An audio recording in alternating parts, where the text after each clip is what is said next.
Good morning, everyone.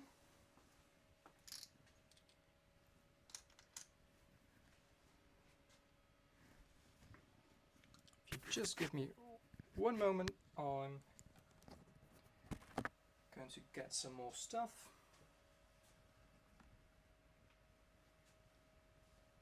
But please feel free to enter the chat. Let me just turn off all the other noises.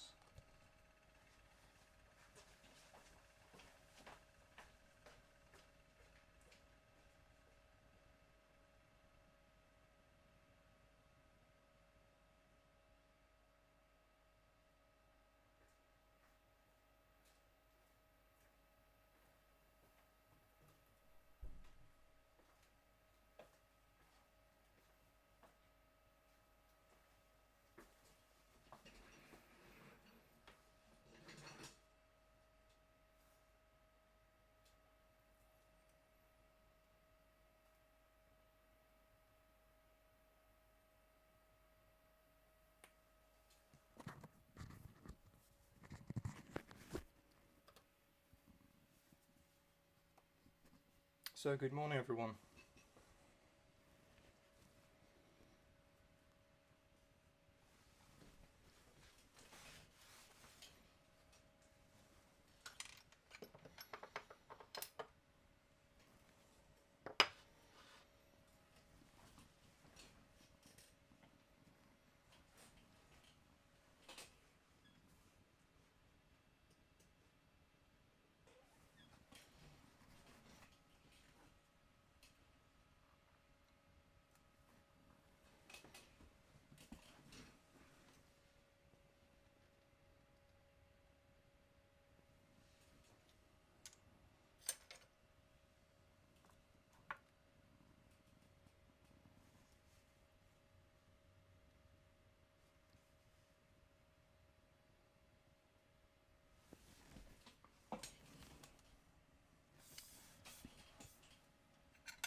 If anyone's here, please let me know if the sound is clear for you. Yesterday evening, I saw a post. Good morning, Paolo. I saw a post of PV62 again.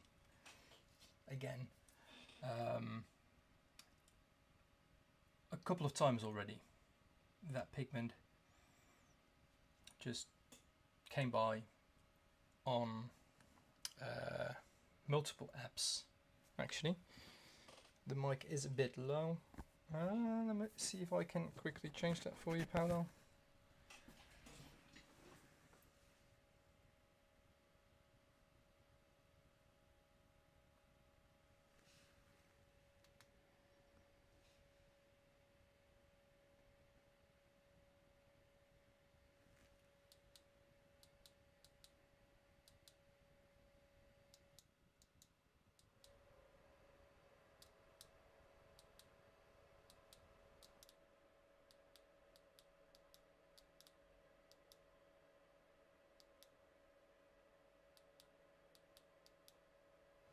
Okay,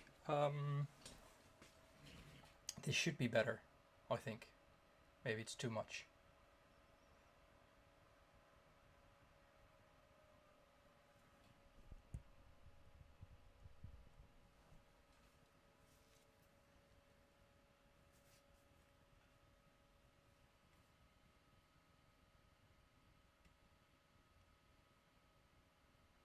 This isn't better?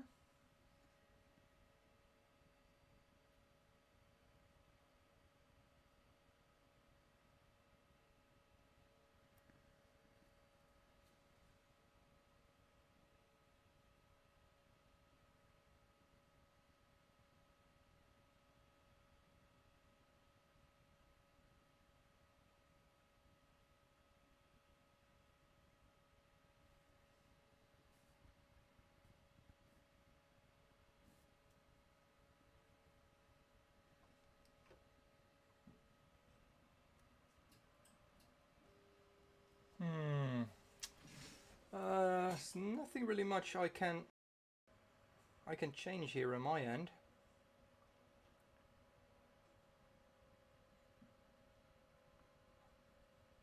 I mean, these are the settings that I usually use. Same app as well. Yeah, let's just wait one more moment. But as I was saying, strontium violet PV62 was mentioned a couple of times on different platforms, and I reacted on them. Yesterday evening, I saw Lana post a comparison on Instagram. And, you know, I thought, you know, let's make that during a live. But yesterday it was a bit late, maybe. So let's see if I can change this as well. There we go.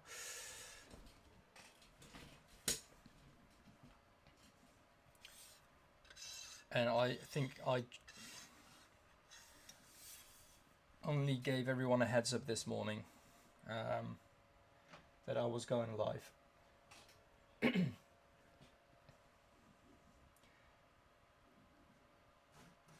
Let's have a look. I have everything I need.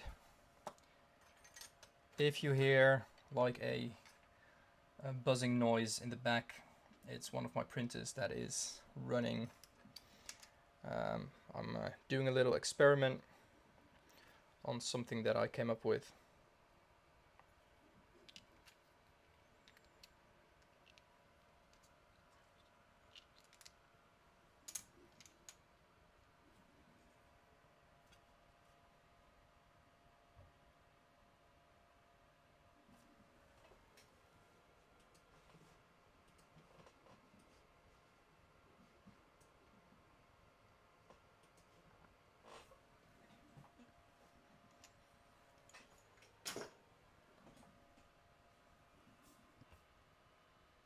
So how are you, Paolo?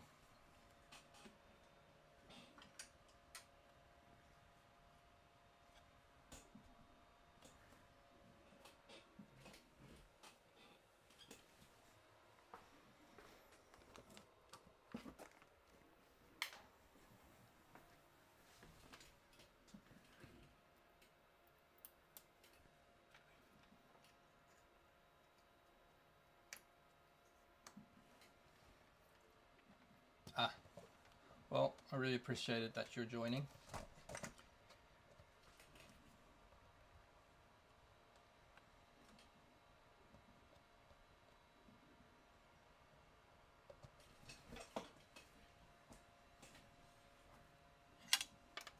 I think I'm just going to start with this here. I think your dogs are very appreciative as well. So let's just start with 1 teaspoon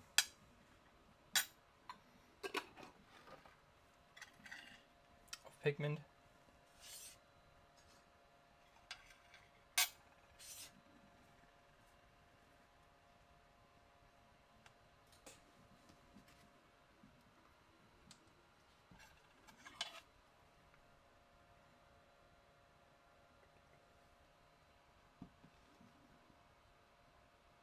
And starting one-on-one, since this is the first time that I am making this pigment into a paint.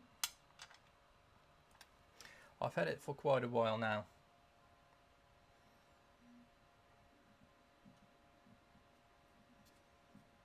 But it re-wets beautifully. And really, to be honest, I left this sitting in a bag for a long time, even before I put it in a jar, because I wasn't too much focused on violets when I received this, and it looked as a pigment, but I know better now. It looked too similar to multiple ultramarine violets that I had.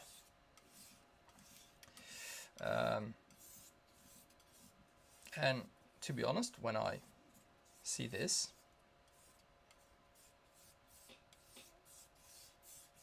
I get why I thought that. I really need to trust the label on this, since apart from the smell, though, it re-wets easier as well. And I'm just talking out loud here. I'm just, you know, saying what I'm thinking, since this is the first time that I'm making this.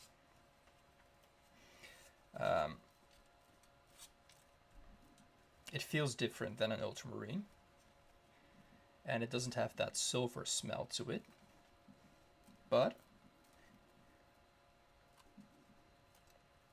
the way it looks, so I'm not talking about the feeling, but the way it looks on the slab, wetted in my binder, but also dry as a pigment, it's very similar to an ultramarine violet. But yesterday I was told that this is very comparable to Yintico, at least the commercial one,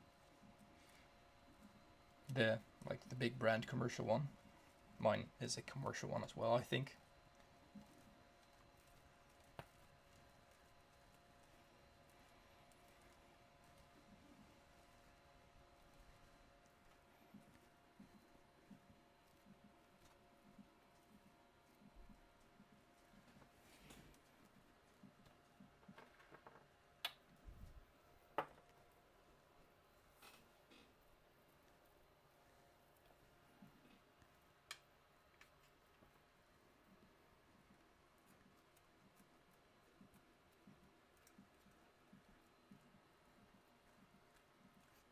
It's a bit more sticky as well, but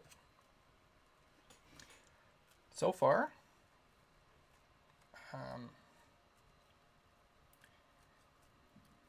I really would have thought I am making like ultramarine violet in all the aspects that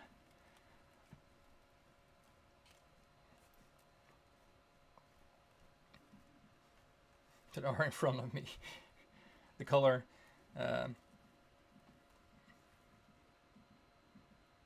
well, exactly. So that's why I left it for a while, since the ones that I saw were, I wasn't really impressed by them.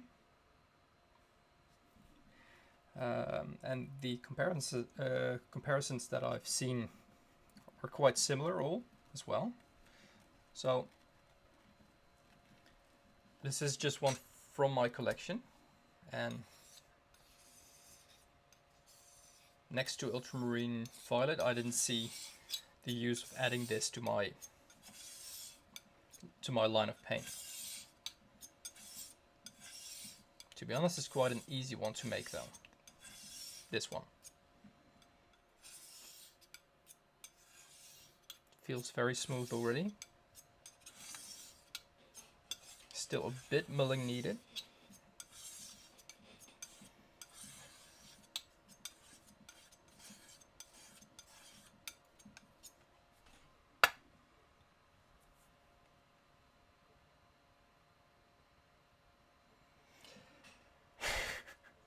Yeah, I know, exactly. So what I see more and more in handmade paints, smaller brands, bigger brands, the big brands, the commercial big boys, they all went with that hype. I think it's, I think, you know, hype is the good word for it. I mean, granulation has always been a thing, and it has always had its uses. I've always thought it was very fascinating to work with. But I think as you know, the handmade paint rules started to make more granulating mixes and separating. I mean, they get confused a lot, but granulation and separation happened a lot in the mixes, and that worked. I think the big companies took note of that, and there were some brands that I know of. One brand which I won't name. I do respect the brand, but I thought they kind of took that approach a bit clumsy by just adding iron oxide black PBK11 to some colors and giving them very muted separating colors. The granulation happened because of the iron oxide. The granulation wasn't happening with because of the reaction of the two pigments, or that was the word I was looking for. Dusk. Yeah. Sorry about this. Yeah, I thought it was kind of a clumsy approach, because I didn't see. I bought them. I visited them and I bought them, and I like the idea behind it, but the way it was executed wasn't really useful to me. And then a lot of companies came with, or at least some. Again, you probably know who I'm talking about. If I say super granulating, you know what I'm talking about. But there were some pigments thrown in the mix, thrown in the line of paint that weren't really used before, or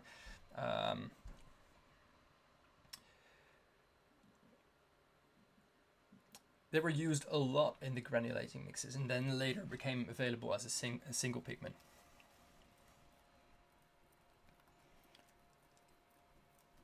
Were they inspired by that? Yeah, I know kind of the...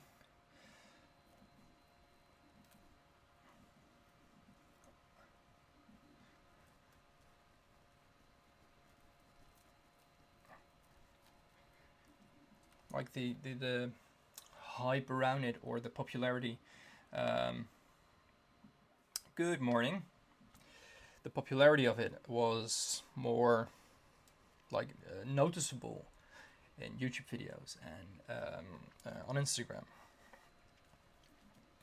Swatch videos where people would just swatch it out and showed the separation, granulation of the paint settling down on the paper. And everyone started doing those mixes. I was once, and I'm talking about the handmade community. I was on the edge of shall I do this? I started with pigment mixes. They were easily available to me, just as something to try making paint. And then I kind of made the switch to single pigments. And when I started that, then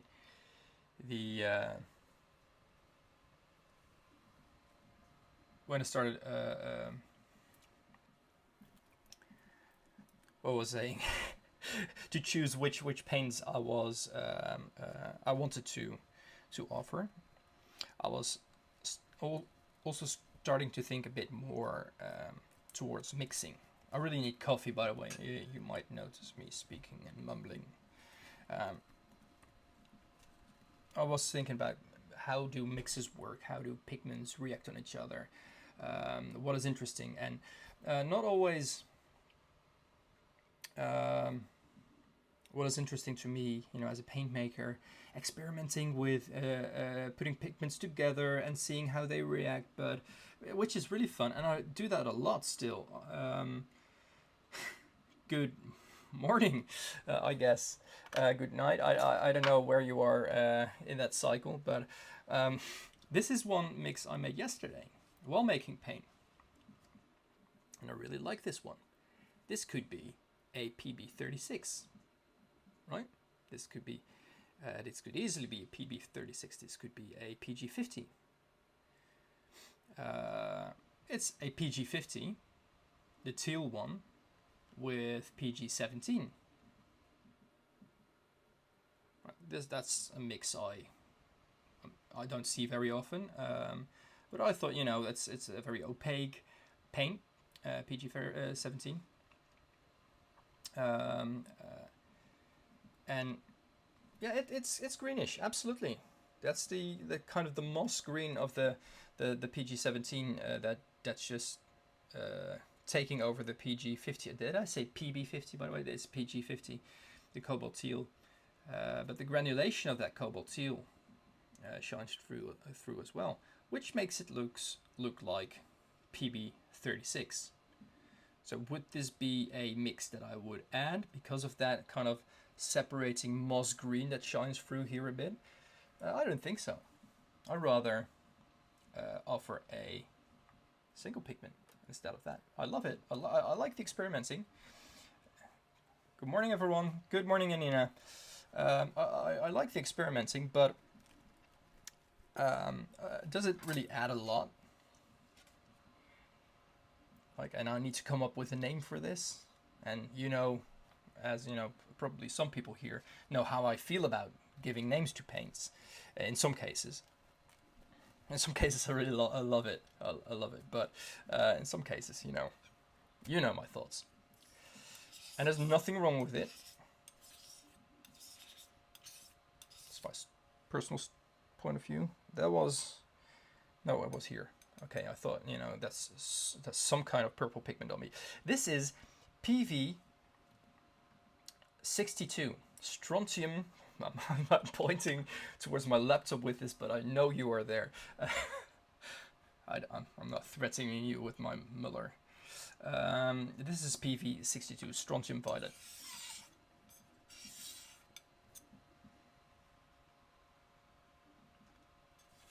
Yeah, dirty blue, green shade.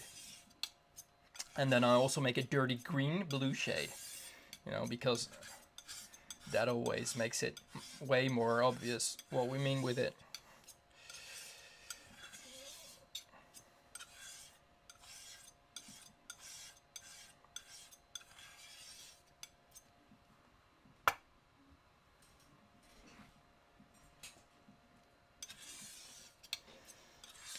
But as I was saying to Paolo, who joined me quite early, when my slab was still clean,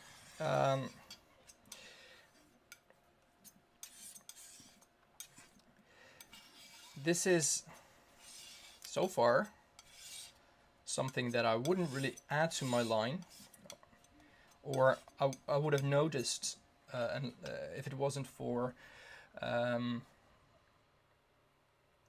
the things I saw on social media about strontium violet. This looks very similar to ultramarine violet, like a version of PV15. All right, so I didn't really open the jar until just now. How long am I live? 24 minutes ago. I didn't open this jar because it looked too much, as a pigment, it looked too much like ultramarine violet. Right? Okay, I'm going to swatch this. I'm going to do a little test when I'm happy with what the paint looks like. In the meantime, I'm going to grab paper. If you are joining me, us, each other here, please give it a like, so you know it helps the algorithm spread the word a bit better that we are here, and you know, the more the merrier. So let me have a look if I can find some paper. I know I can find it.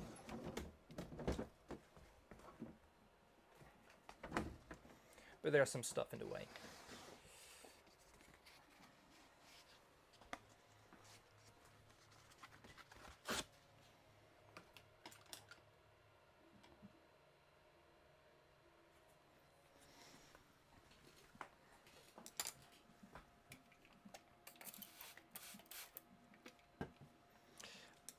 I'll mull you to death. Yeah, that sounds.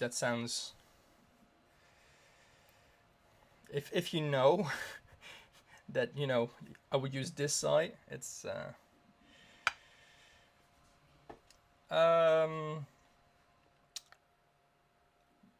there's a question if I grind my slab with silicon carbide.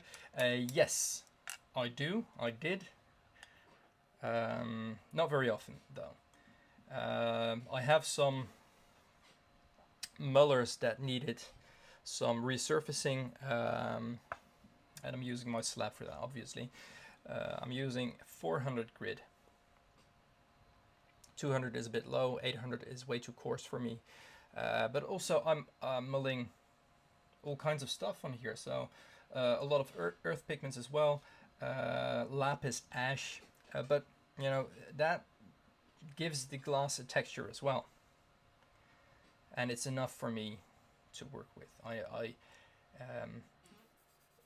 It's, well, here it's fully smooth on the edges, but I haven't noticed a lot of difference while mulling easier pigments. Let me just put it like that. So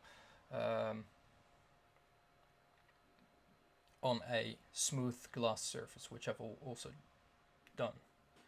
So great question. Is it necessary? Do you need to invest in it? Well, it's not very expensive, and a little goes a long way. Seriously, like I think a quarter teaspoon,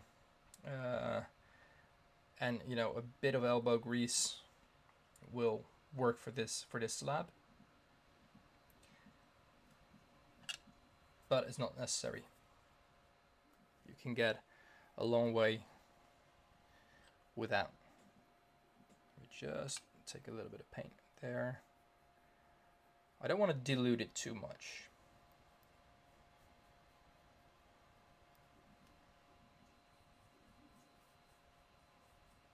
Okay, now really I am in doubt whether this is ultramarine violet or not. I literally don't believe that this is something that I haven't worked with before. We're just going over it with a wetter brush, so you know, maybe the, I know I shouldn't swatch like this, but I want to give the pigment a chance.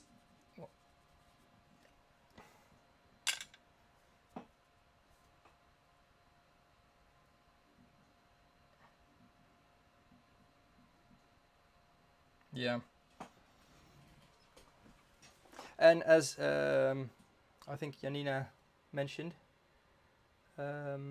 it's not always wanted. I think Janina mentioned this. It's not always wanted, the granulation, which is also absolutely true. Let me have a look if I can. There you go.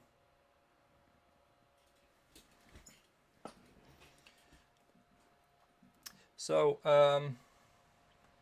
PV62. I'm not going to judge it yet.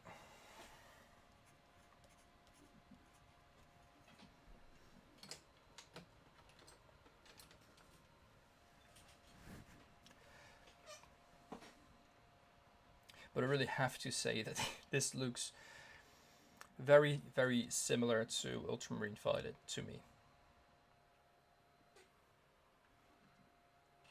And there's something in me that doesn't trust this.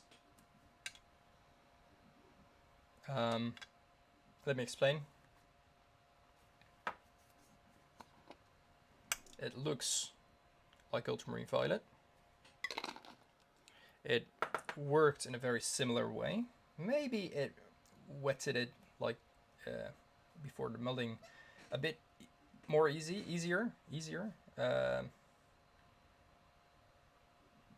It granulates maybe a little bit more.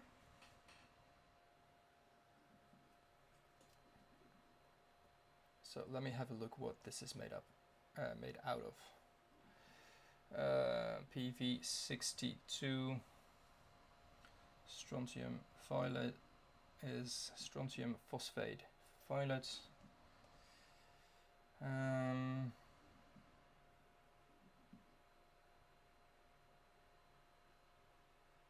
Any more info on it?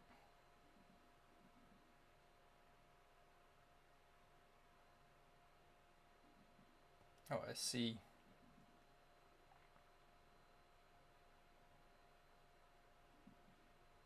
I see it being offered by more people, more brands.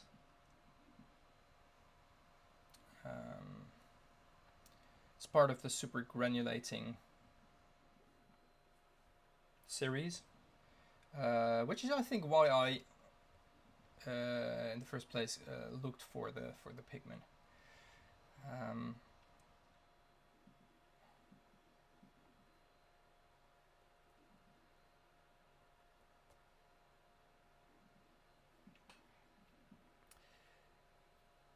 Does it look like the one from? Okay, good. At least good.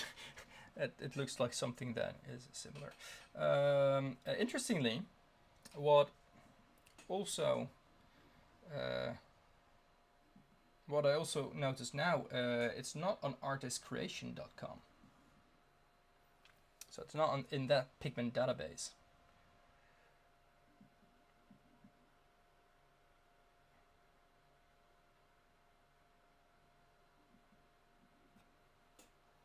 Yeah, there's a complete like color theory behind that, and whether it's true or not.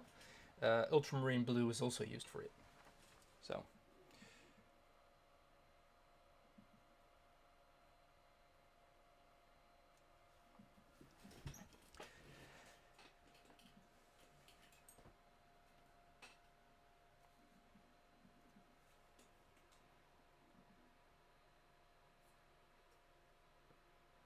Yeah, it balances out the yellows, although violet is not the complementary color of yellow when we look at the science-based color theory, right? So all the color circles that are based yellow, red, blue, yes, there's a violet, but that's not scientifically accurate. When we look at yellow, and then I would say like benzie yellow, or Hansa yellow, or anything else that will be more an indanthrone or indigo way of looking at the opposite side of the color wheel. So yeah, this is kind of sort of drying, almost dry. I want to do a test to really see if it's not if it's not ultramarine. I trust it, like I trust the supplier, but if someone would have given this to me and say, hey, here's a gift, take this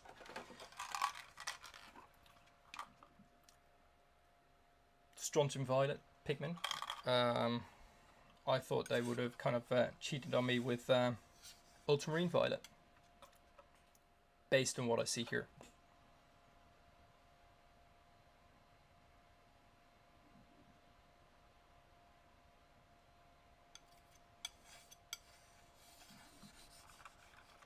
I'm just going to scoop it in a little jar here, since I don't have pans for it yet, and I really don't know if I should.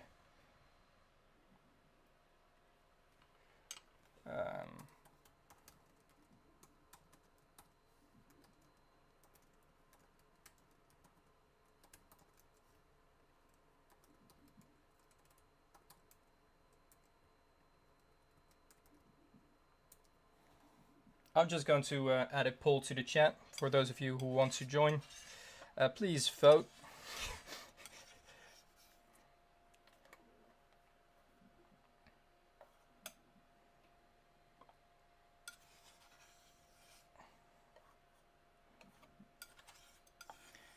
You know, if it's only yeses, then I'm going to print some PV62 pens for my paint. This is not a lot though, but you know, it's a start.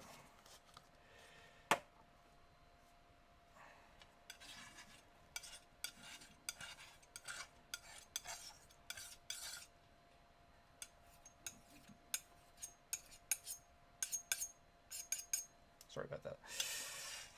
So it's an easy one to make though. So it's not like I can make a lot of this really in a kind of short amount of time. Not that that's like a necessary thing, but well, this won't be, I'm not going to add this now. I mean, any open order, I'm really busy with that during the evening as well, making paints. And it's been humid here again, like temperatures are, I don't know what it's doing, but the humidity is high, but it's also very sunny, so it's very humid. My dehydrator is on all the time. But yeah, you're getting a spectral reading, Paolo. I'm just letting this dry properly, and I'm going to clean. Okay, so just be careful. Be careful. Just be careful. Just be patient. Sorry. Or be careful, you know, or else. You've seen what I can do with a muller.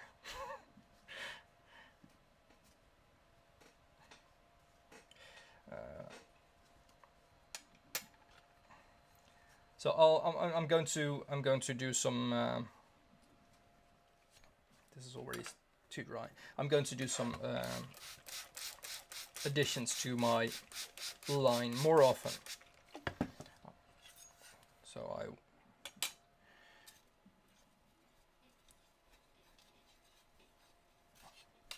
can focus on, you know, the main things first, making a little bit more of everything than I need or than was ordered. Or then, you know, some things I actually thought, you know, let's make I don't know, 20, 25, 30 pans of it, see how it goes. And they all sold out, or yeah, some actually did sold out at the reopening. So I don't know, there's just more demand for some things than I would have expected.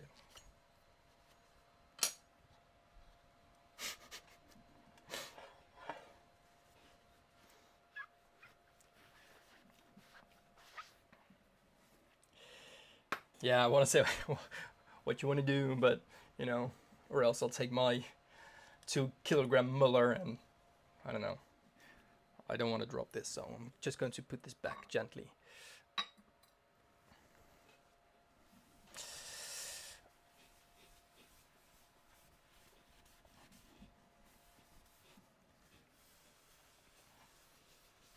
So, strontium violets.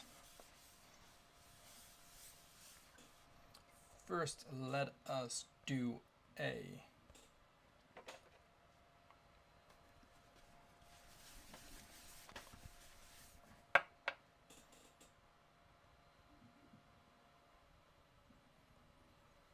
little test here.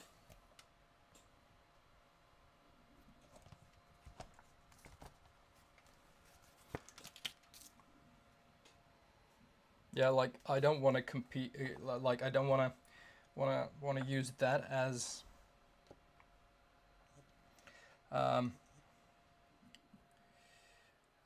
okay.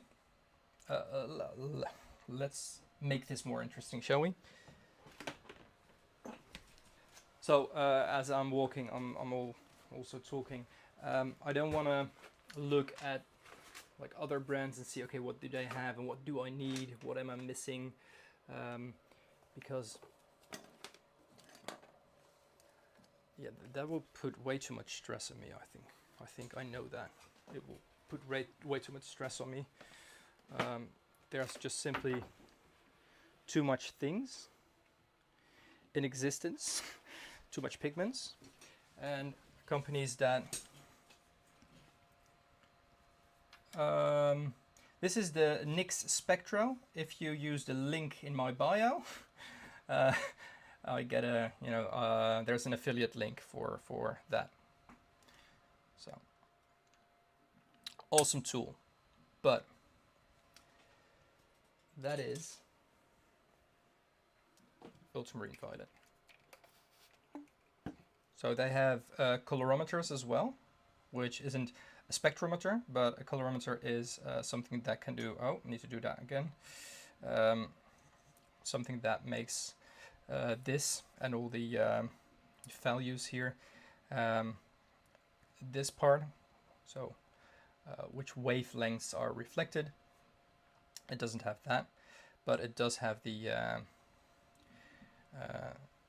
well, the colorimeter in it. So it reads the color, and you can actually compare it as well. So that's what I want to do with ultramarine violet. I want to compare ultramarine violet and strontium violet next to each other during this live.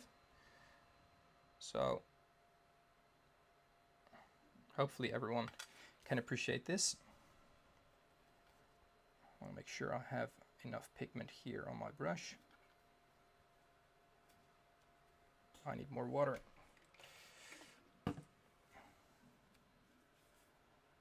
Okay, make sure to use my link, will you?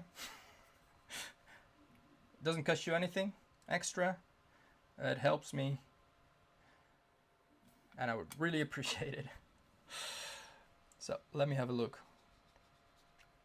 So obviously the one that I offer, which is a good thing I think, is more pink. As you can see here. It does have some drying shift, so just going to let this dry for now. Adding a little bit more pigment to the paper.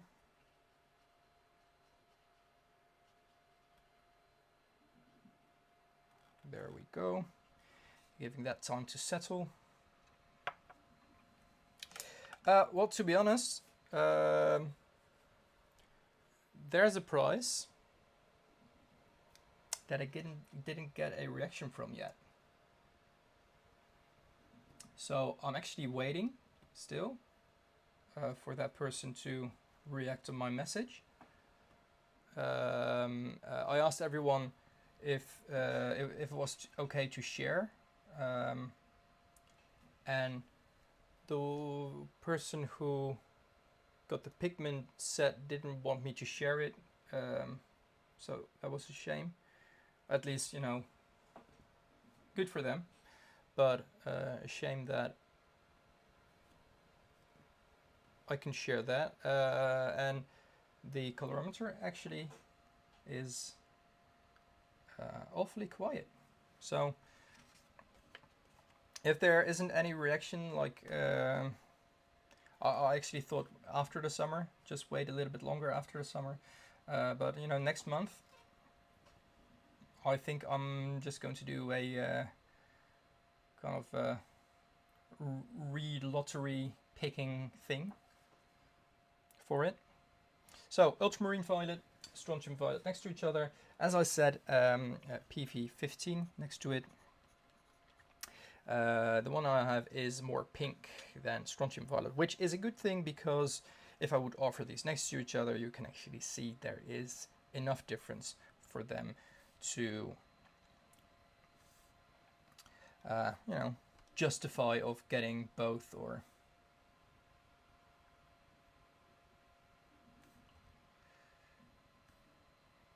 yeah, I used to do that, but I had, in a previous giveaway, I had someone who wanted me to delete that story on Instagram.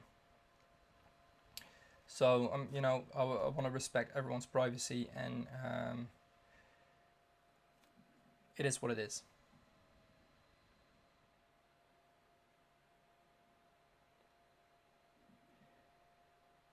Paolo, you can help us with that, right? Probably. I mean,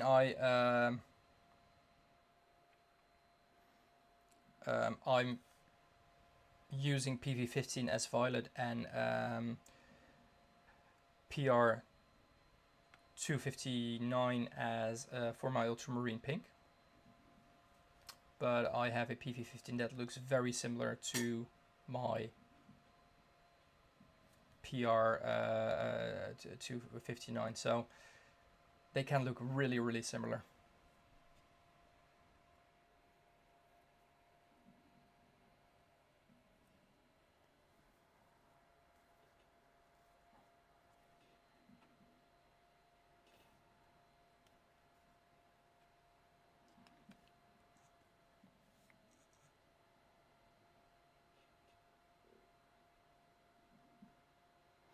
Okay, this is PV62. I'm just going to wait for PV15 to dry to compare them next to each other, where they would be. Oh, my battery is almost empty. Can I just do it like this? Yes, I can.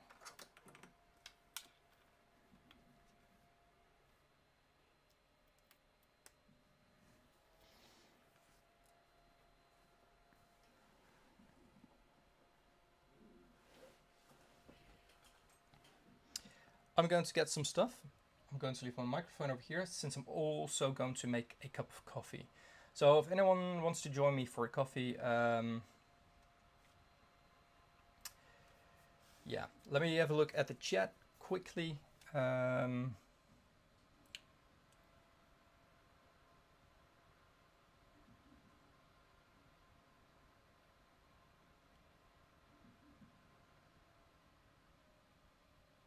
No, that's actually, I have, and to be honest, I have re-recorded my second Pigment podcast episode, I think 4 times now, but it gets so chaotic because, you know, when I'm talking about that, not only pigment codes, but also paint names, that gets frustrating so quickly. Like pigment codes, yes, you have PV15, but it can range from something that is a very convincing PB29. It's so blue that it has to be ultramarine blue, but it is actually PV15. It is it has versions that are so pink it has to be ultramarine pink PR259, but it's PV15.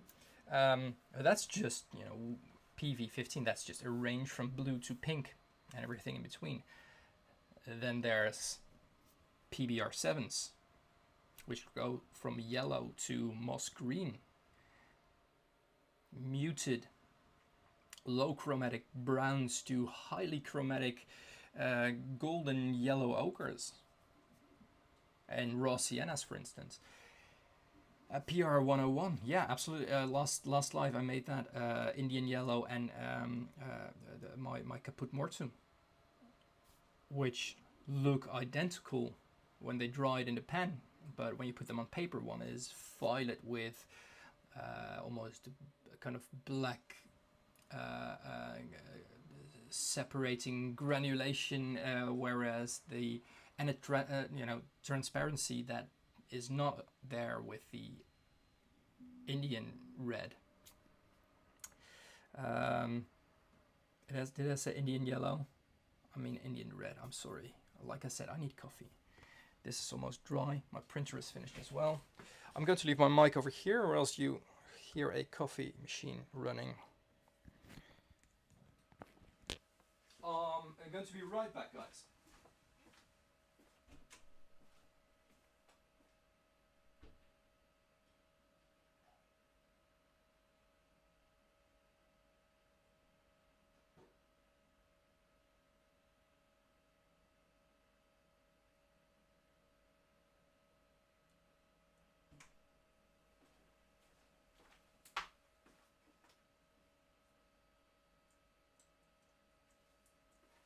Water for the coffee needs to reheat, so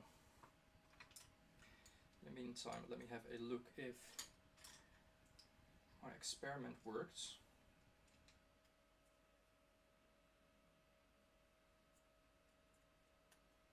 So I'm actually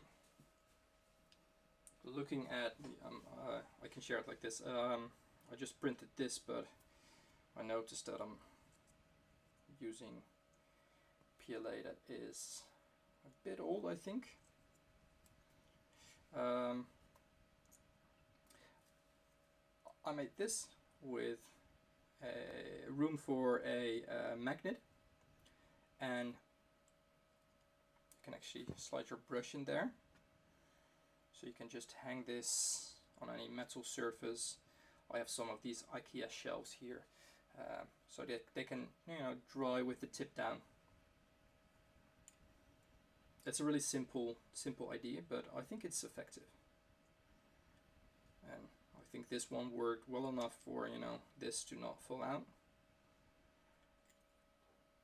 Going to have a look if that part for the magnet is strong enough. Should be.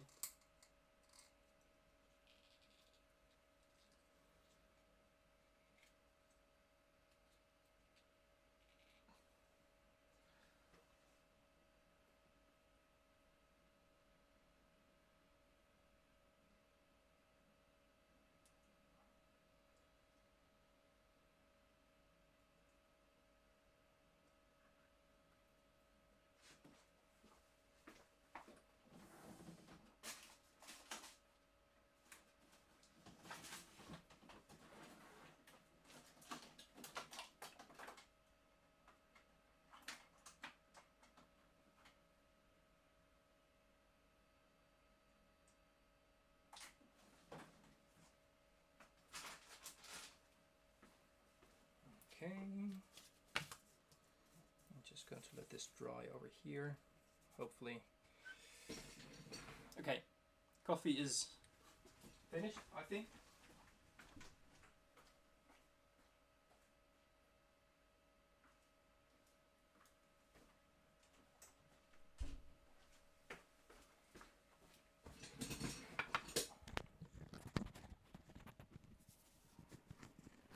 Clip on the mic, and I'm back again. Okay, guys, so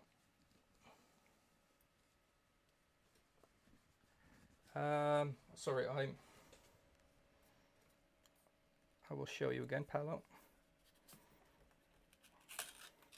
but I think that part for the magnet, that's a bit too wide, at least for the magnet that I have here. So it's this.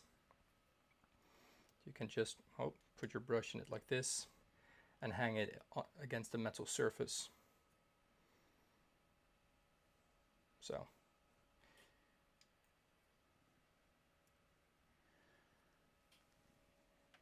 but I need that magnet to dry. Just put a bit of glue in there. I can probably show you. I think my handmade gauge is magnetic, at least a magnetic metal. This is dry enough here. Let me just test this.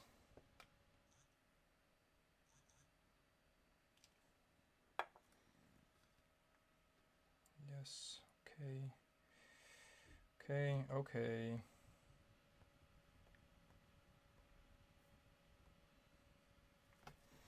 So, differences in color. Can we see the, well, you can only see it quite small over here, which is fine, but more importantly, I think this, the reflectance curves, you see how much is reflected of each one, and the green line is a strontium violet. Is that true? Wait.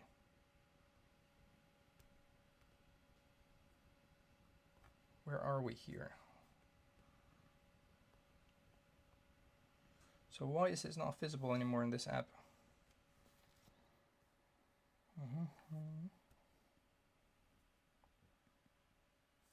Looking at the reflectance, the red one should be strontium violet. Just quickly going to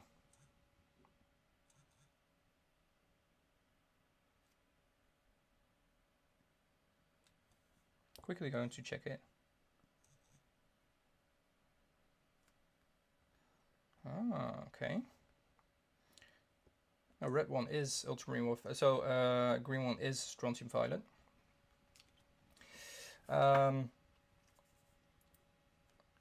Which actually makes sense when you look at this side as well. So blue-wise, at the 400 nanometer wavelengths, it's about the same. It peaks a little bit at 450. So you see here, there's a peak. I don't know if you can see it.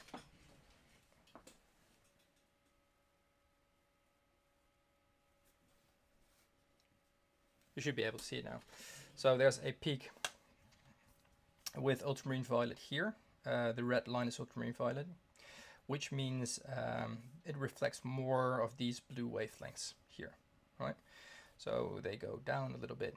It reflects more green and yellows as well, especially the yellows, and way more red and near infrared wavelengths over here. So that it makes sense. It looks way more pinkish, warmer, if you will, than strontium violet. So if you look at it like this, makes sense.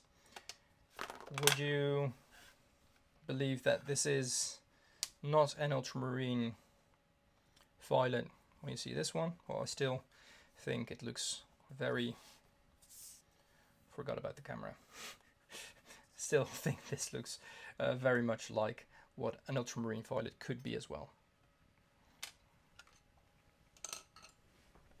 But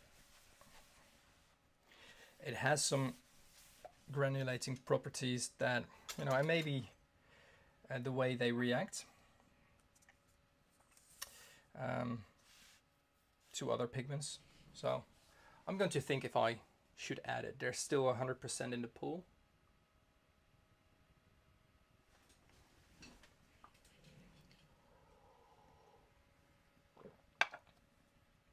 I'm going to get one more thing. Just, you know, because you're here with me.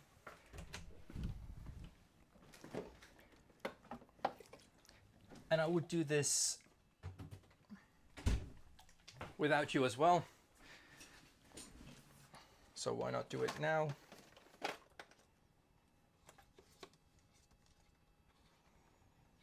Let's put a drop of lemon juice on it.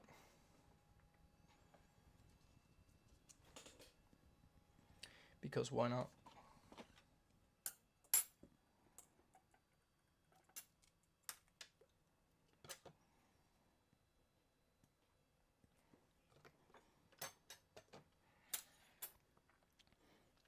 So for anyone who hasn't tried doing this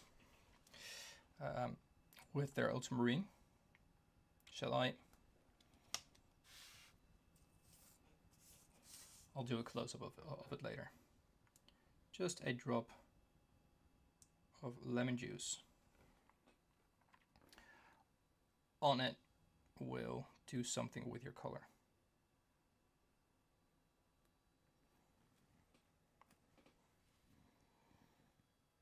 So you could, you know, let it sit there, go to spread it out a little bit more.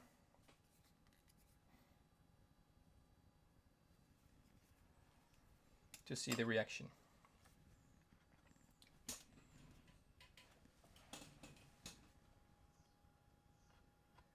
Let me get back to the well, the IKEA cart. Yes, I have those desk stands from IKEA, like those desk shelves. Yeah, this is just you know, the aluminium cups coffee thing. So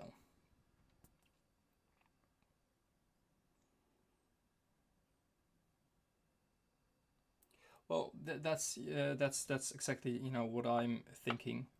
How would they compare mixing? And I know there are people out there that are way better at mixing and experimenting with colors, with paints, than I am.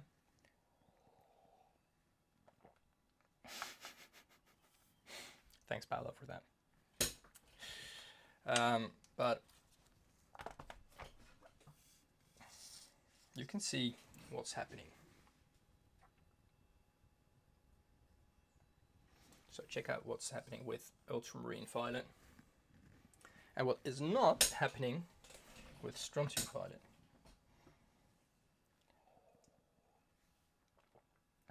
Some ultramarines react way quicker than this. But as soon as you see some discoloration, it keeps going and it gets like a highlighter yellow, kind of bright yellowish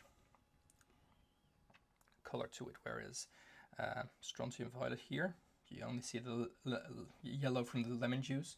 I can use some other acids for it, but I don't like the smell of vinegar in my studio.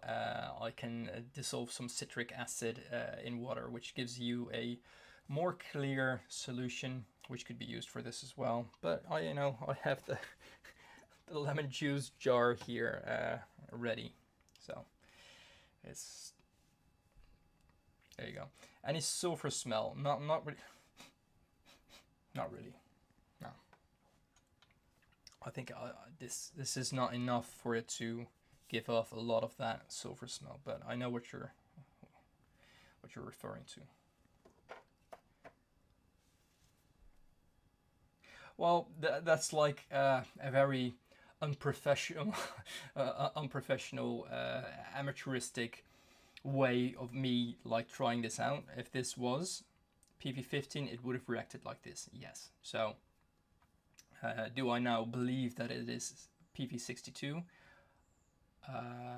Yeah, I believe that at the beginning as well. Like I said, I trust the supplier, but if this was given to me by someone, and someone would have said, here's some a little more uncommon pigment, I would have thought this would be a regular PV15, a version of it. But next to each other, you can see a clear difference, especially how they react, but in color as well.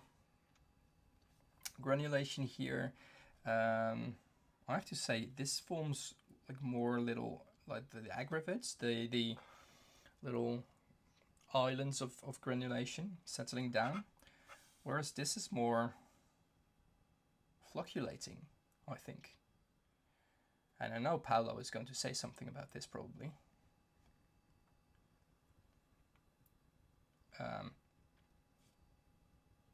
But the pattern, dare I say pattern, texture, structure, I don't know. If you don't know, thank you, Paolo. If you don't know what I mean, I hope you know what I mean, because I really don't know what to say any differently. But the way it settles down is different, is looking rather different.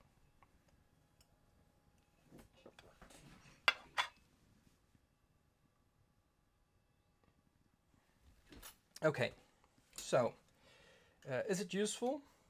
Hopefully.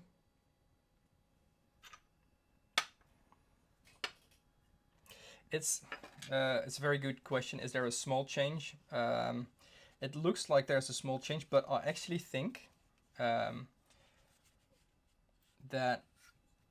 it is the, like I said, I'm using literal lemon juice. It is yellow, and it's dissolving the paint as well, so it's re-wetting, and maybe it's the yellow of the lemon juice shining through a bit. It's not as reactive as this. I mean, this has lost all the violet. So I will let it dry, and I'm going to have a look if there's more of a reaction with strontium violet. In the meantime, this is what I was showing. It's not, is it strong enough? It is strong enough. Look at that. So it's a little magnet that I glued at the back of a 3D printed brush holder, so you can kind of let them dry in a vertical way. Just hang them somewhere. Oh, it's hanging right now next to me.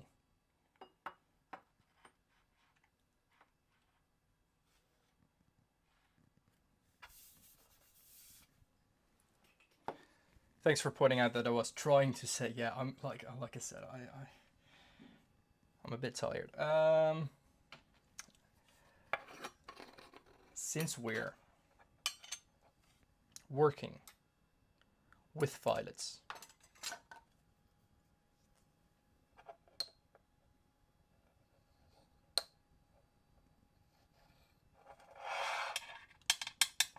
guess the pigment.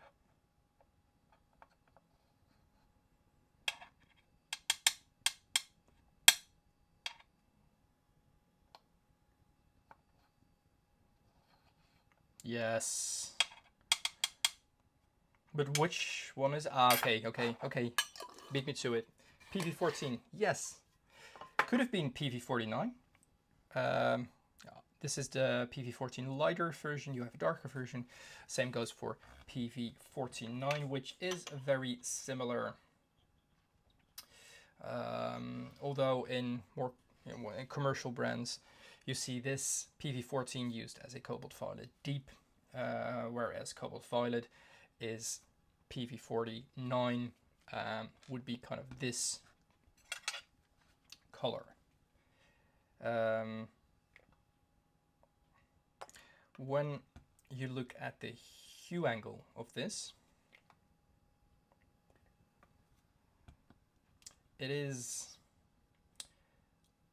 kind of in the same neighborhood as manganese violet, but more chromatic. Also, as for those of you who know PV14 or PV49, this is less of a mixer as well. Let me just put it like that. Tinting strength, close to 0. It's not a lot. And it mixes in a way, you know, it just separates. It makes everything separate that you mix it with. You can't get like beautiful, I would almost say stable mixes with this. Oh, by the way, my coffee is like, it's not like a half a cup of coffee here when I'm working with a cobalt pigment. My coffee is long gone. So no drinks or food around this.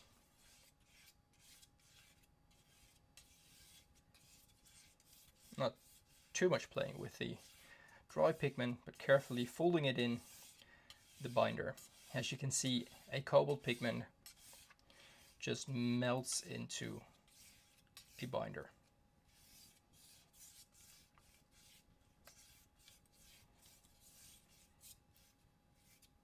I could say I'm done here, but I'm not. But it's like, this is beautiful.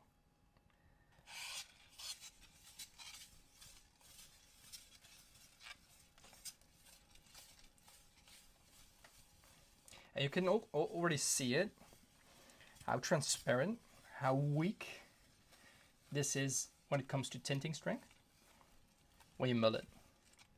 Like when I mull it really hard, it's almost colorless here.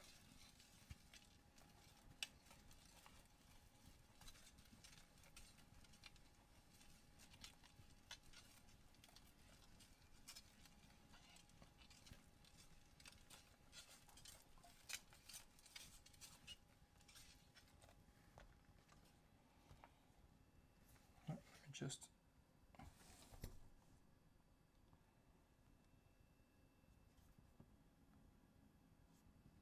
okay.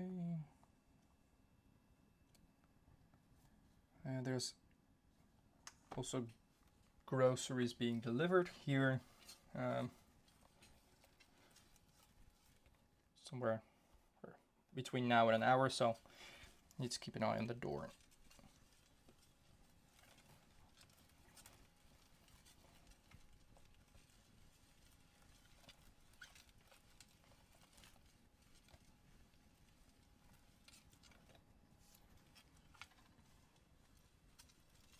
But yeah, it's a beautiful pigment. It's a beautiful color. It's just a shame that this, something so close to a perfect magenta, is not more versatile, right? I know it could be used in floral paintings beautifully, and it has its uses. But you know, looking at this paint from like a mixing point of view, it's really hard to find a use for.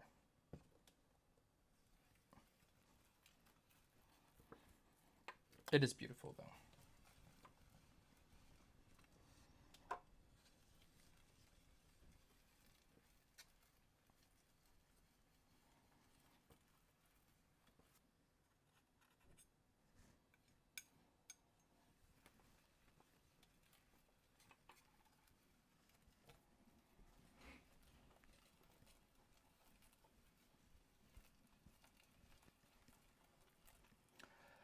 So about pigments that are less common. I know we just made strontium violet. I actually wanted to share some news here for my regular viewers who know about this, but also for everyone who visits less often or just visits for the first time. I've been talking about collecting pigments and, you know, which pigments do I miss in my collection, which are those pigments, you know, that are being released on the market by other makers, and I'm talking about not like the handmade paint makers, but I'm talking bigger companies, bigger names. What are pigments that I don't have, couldn't get my hands on, things like that.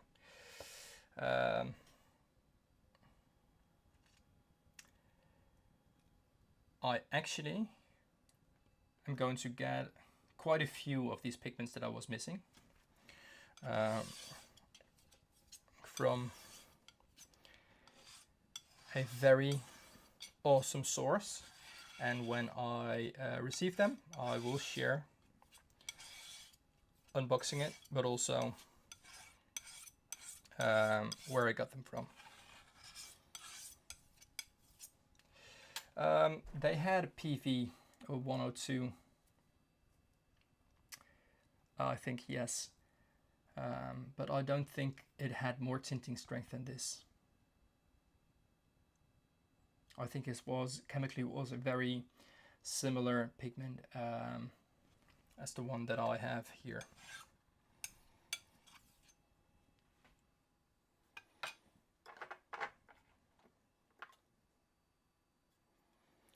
I don't know how old PV 102 is as a pigment compared to this one. I have a very old bottle of pigment with the same color. It says cobalt violet, but I don't know if it's 49, 14, or maybe 102.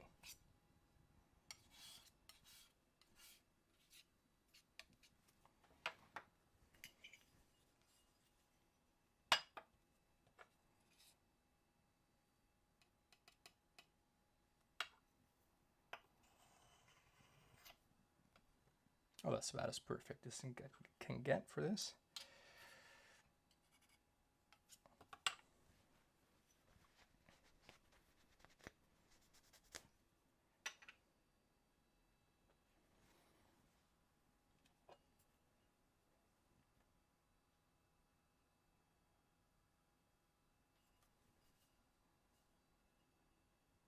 This is really satisfying.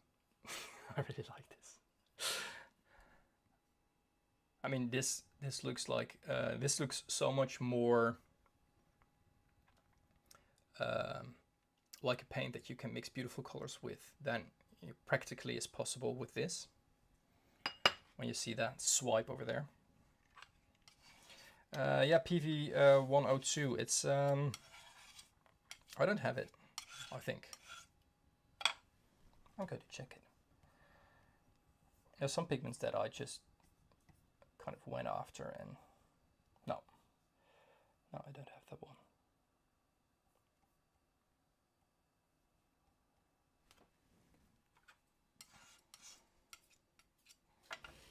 So I've actually been kind of making PV14 already a while back. Let me look for the shelf of violets. Is that 14? Yes, it is.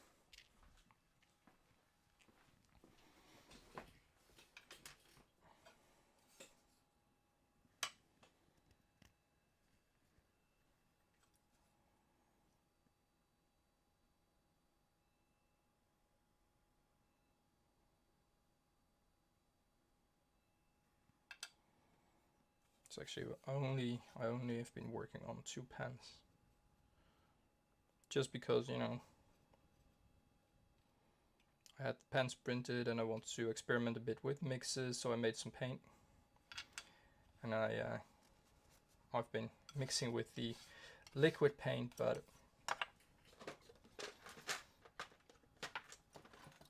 it appears that I have 2 pens that are now filled to the brim. I'll make some dots and I start filling some other pens because I believe I did print them for a larger stock.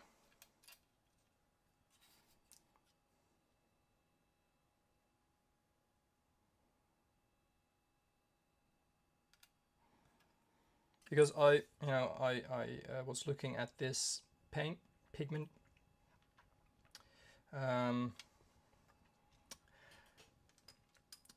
in ways of how valuable is it as a mixer, as something that can be added to my line of paint that, you know, gives people more options to mix with single pigments.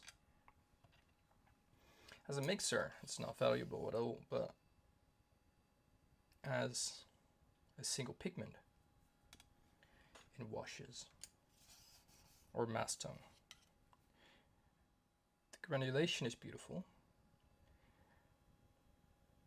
The way how chromatic it stays, so there's not much drying shift.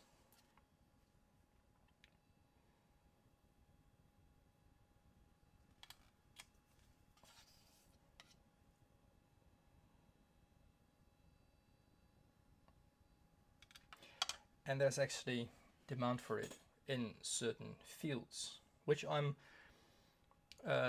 not very familiar with myself. But it is there. And, you know, I want to offer paint to everyone. Especially since I notice how much difference there is between Yintico. So Yintico Red, my version, and the other version. I think it's important that, you know, the community here, the handmade paint makers thing, is a place where you can go to if you want to, you know, have pigments like this as well.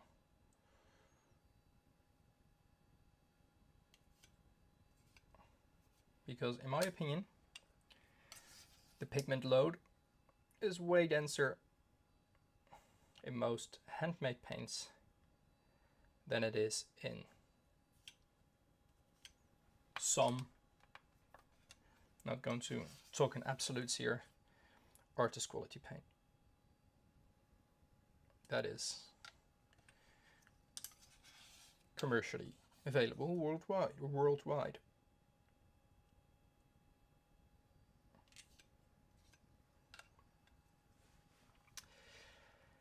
PV 171, what is that?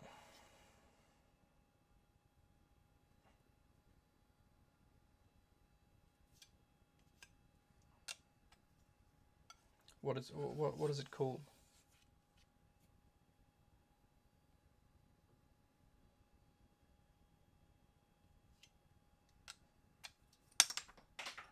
Oh. And I honestly think I didn't print enough pens.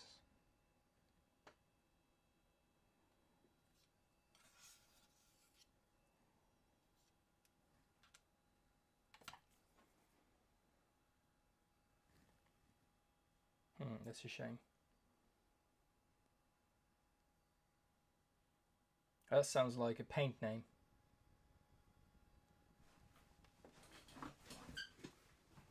No chemical things about it.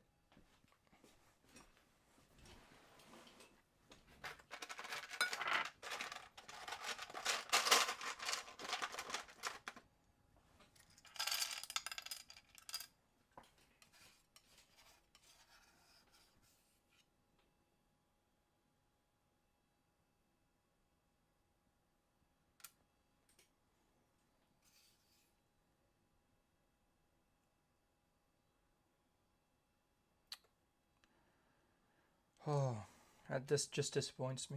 No, sorry, no, that's fine. I'll have a look if I can find something about it as well.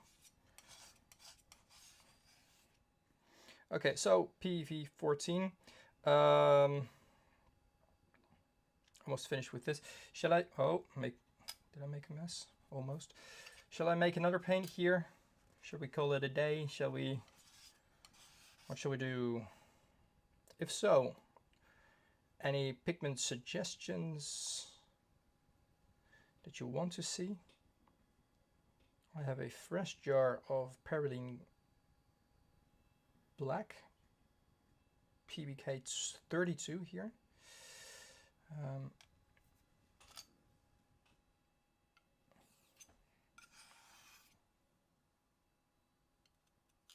Any suggestions? Anything you'd like to see?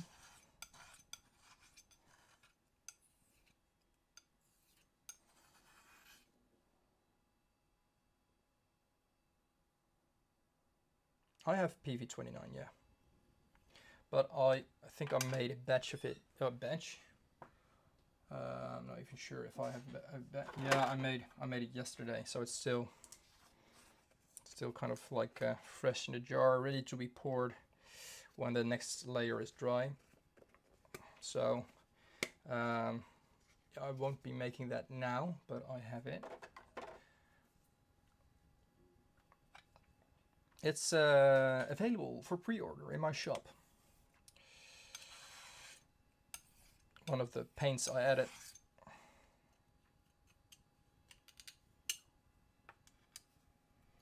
$2.30. Have a great night. Thanks for joining.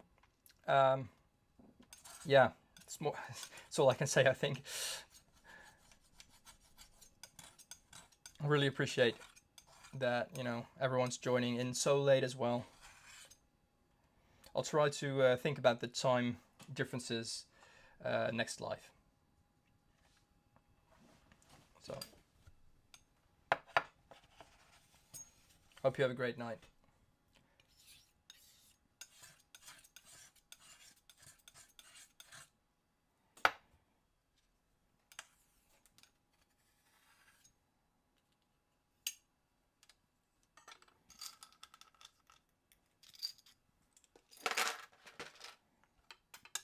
Okay, let's get this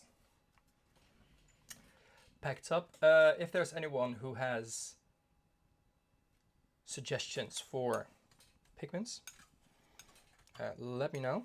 I will have a look if I have it, or at least nearby.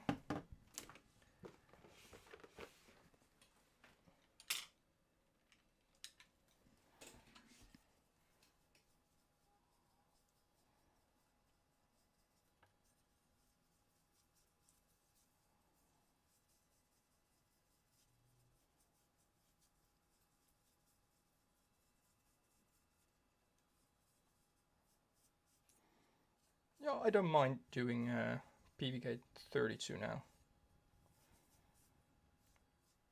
It's not like it's only violets today.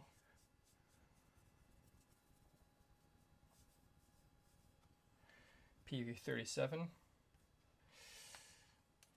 That's interesting actually, because I offer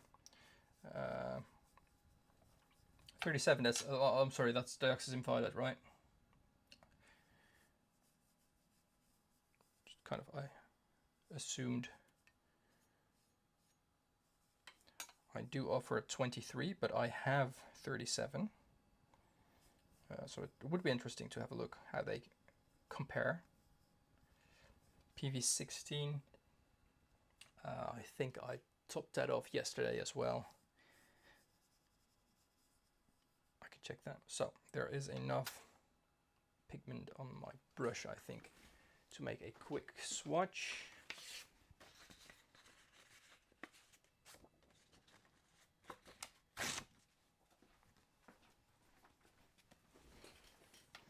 And I say I think because it's really hard to judge with this pigment. Good morning, Lana. That's okay. If you want to see the strontium violet, you need to check the replay of the live, because I started with that this morning. I am now just about to finish with cobalt violet PV14. So, like I said, you know, as close to a perfect magenta as you can get. But it's also, I mean, let me have a look if I can. Yes, it's in the right position. Let me just put on a little bit more pigment, and I'm just going to let it sit. Just see how fast the granulation goes with this.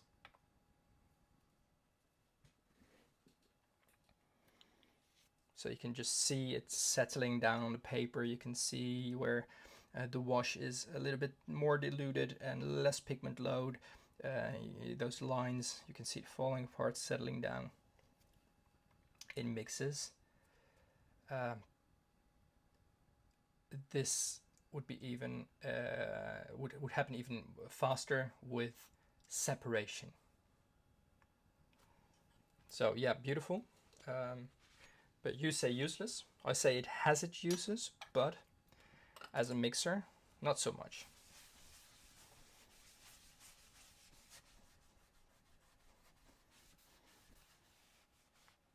So while you're all looking at this, well, this is,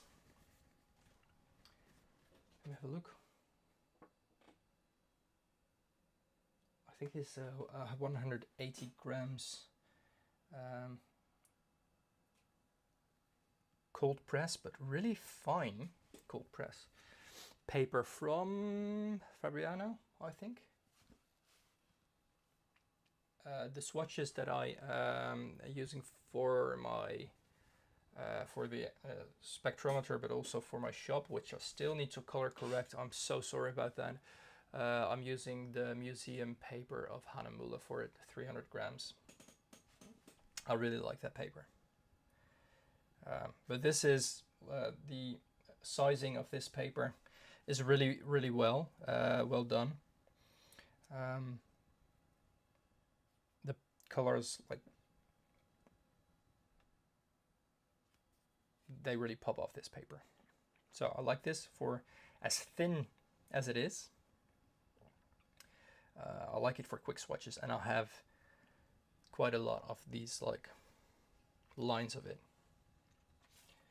So Lana, I'm just showing you here the strontium violet, which I made, and I questioned whether it was real strontium violet because of how similar it looks to ultramarine violet pigment, but also while making it. So I did a little acid test here. You can see the lemon juice. It's the yellow of the lemon juice. I'm pretty sure about this, Paolo. And you can see the reaction of lemon juice with ultramarine. So it is strontium violet, but the way it works, the way it was well, wetting with the binder and made into paint, it was really similar. And the way the dry pigment looks as well, if you just look at it here, I mean, it's really similar to ultramarine violet, a bluer shade of ultramarine violet. After that, I just went and made some cobalt violet.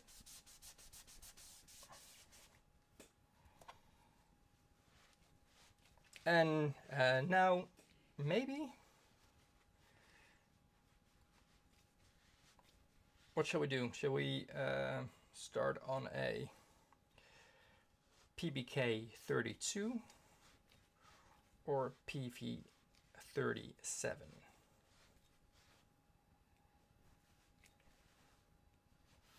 What to do?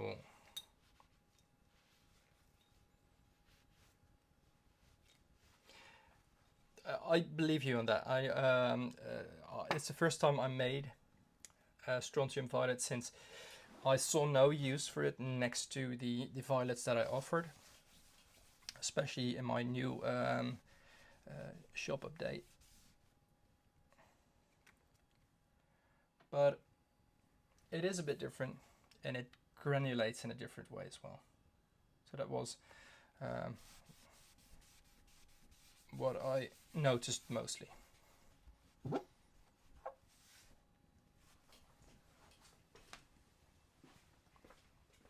I'm also comparing the ultramarine violet and strontium violet with their spectral reflectance curves when you watch the replay. Oh, that almost went wrong.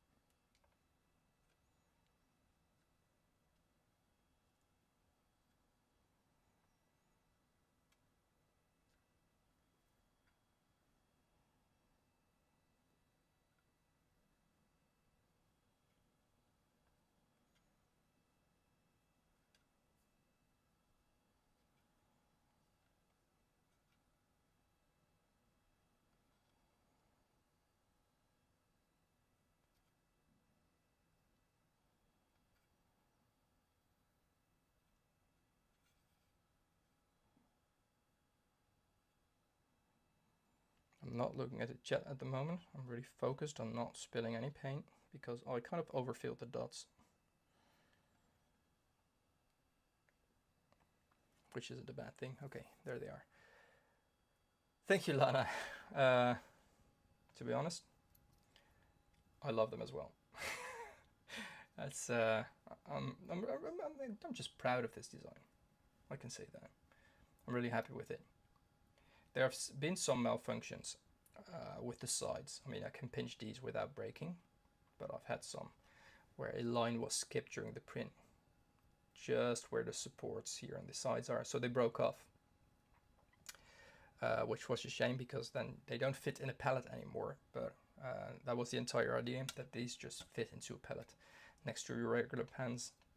If you want to have a sample palette, for instance, with just dots, they just fit into your palette, and a little bit extra. Or if you have very expensive paints, you can add a dot of it with your palette to your palette.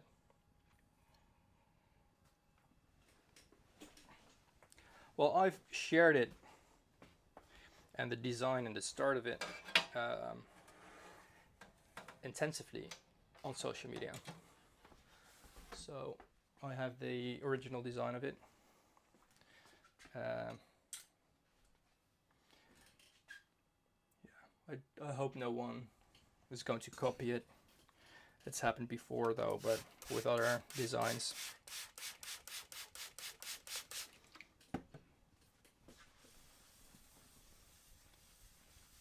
But yeah, buying a patent is expensive.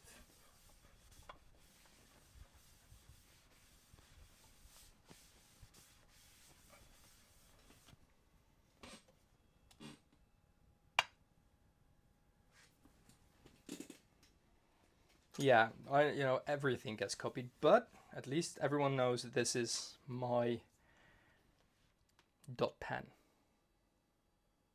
right? I mean, there's nothing like it out there.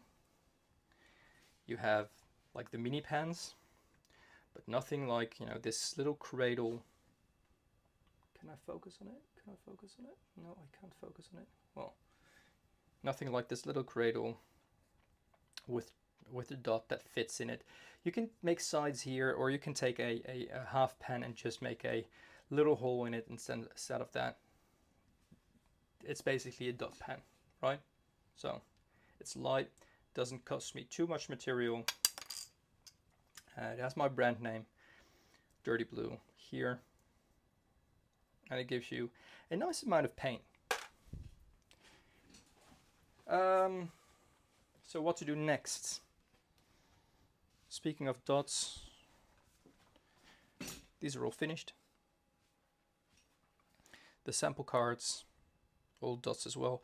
Approximately as much paint as in the dot pen. Some have a little bit more. This is a little higher dot, PG7. This one has a little less. It's a very strong pigment. But I'll probably keep this one myself because the other ones have a little bit more paint on it. So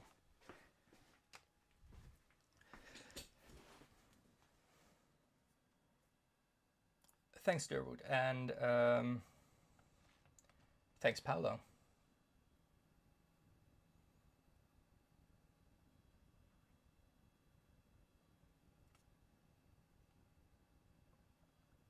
No, but that's the exact same reason I made the quarter pens.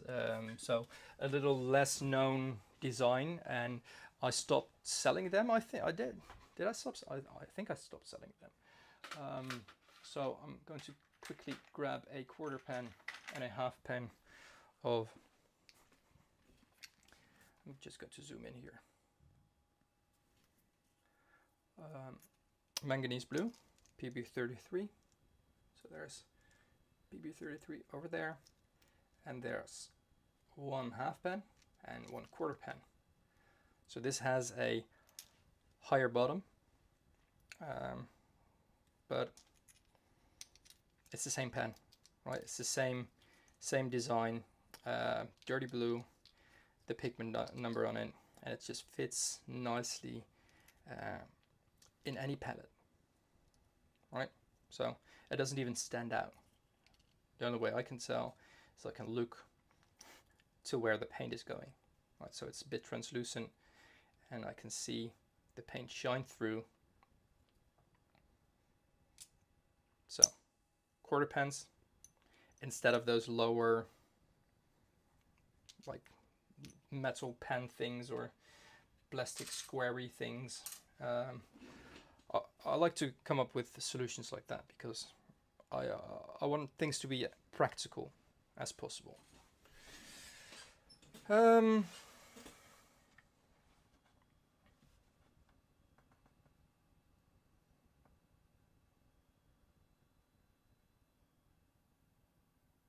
Okay, so what to do?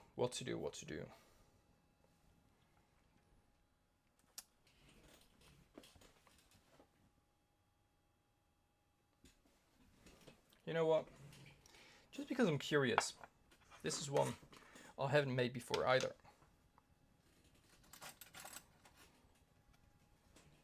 And I'm just going to make a very, very, very tiny bit of it.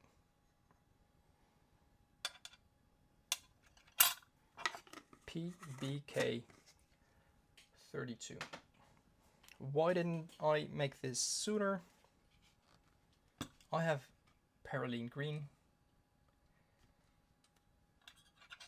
you know, and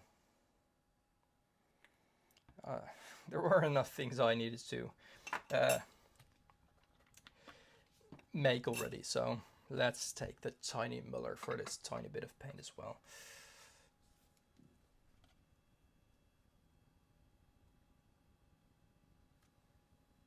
So I want to, if I look at, I'm just quickly going to, is it going to mix at all? No, it's the same as Perylene green, hydrophobic. So what I'm doing, let's zoom in a bit. So let's get a little bit closer. Oh, chat with the camera. So little trick that I use for hydrophobic pigments, make a sticky surrounding.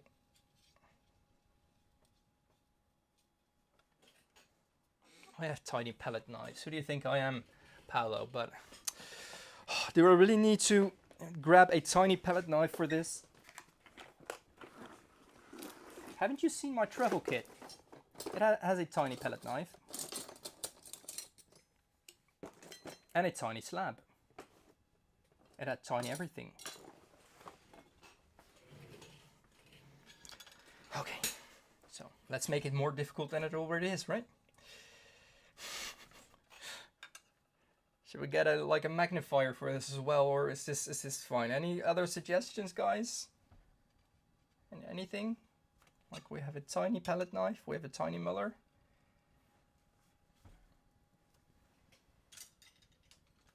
Let's throw in a tiny brush for it as well, right? For the swatching later.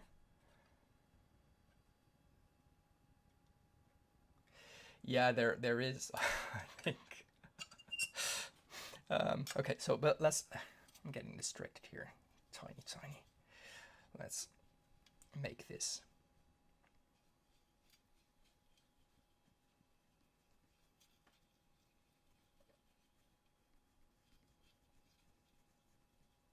But now I know why I didn't add this to my perylene green.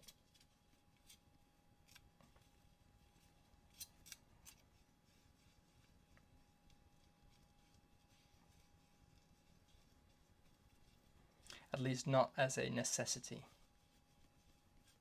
So what I'm doing, I first made a sticky surrounding, and I'm slowly adding pigment from the inside out with circular motions to that binder. So I'm doing this with hydrophobic pigments to make them like get airborne less likely. So if I would you know, use my palette knife and just scoop it around here, that would happen more. But it looks more like a, exactly, I was thinking moss but foresty green. Yes, it looks more like a natural green than perylene green. This would be more like the sap version, I think, looking at it like this, and I'm thinking out loud like I do here. This looks more like a sap version, sap green of perylene green black, whereas perylene green looks more like a phthalo green version of a perylene black green pigment.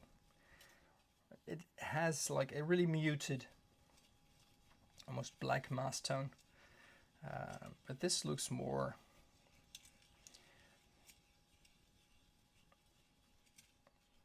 well, actually it looks like perylene green mixed with a bit of chromium oxide or something like that.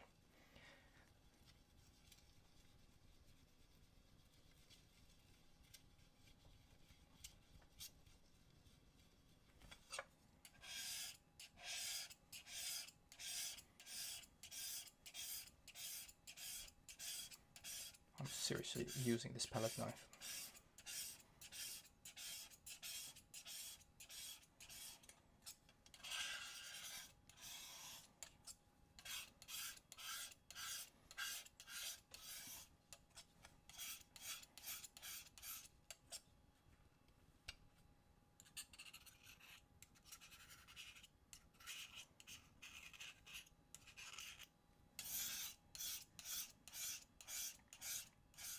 Thanks, Lana.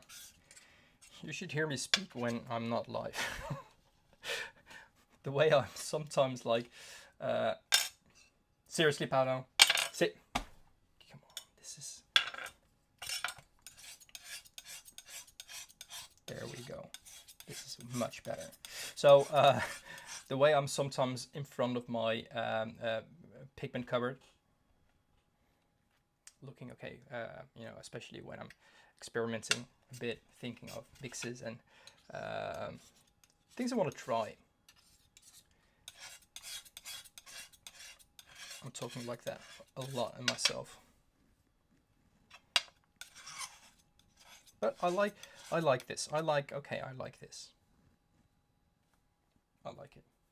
It's not something that I, you know, find hard to admit or anything like that, but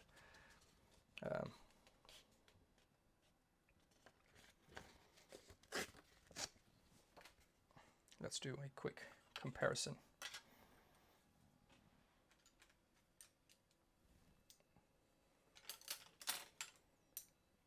Of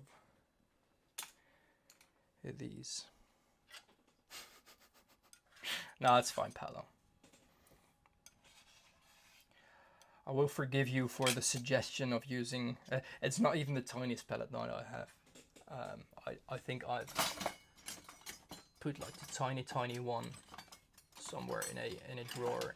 I have plastic palette knives as well, which are terrible to use, but there are some pigments that are reactive to metal.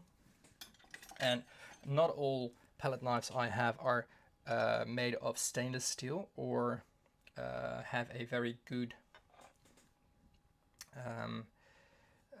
chrome kind of layer on it. So when some pigments you know, react on iron, for instance, or any kind of metal, I don't know which kind of alloys are used for the palette knives. I have the plastic ones.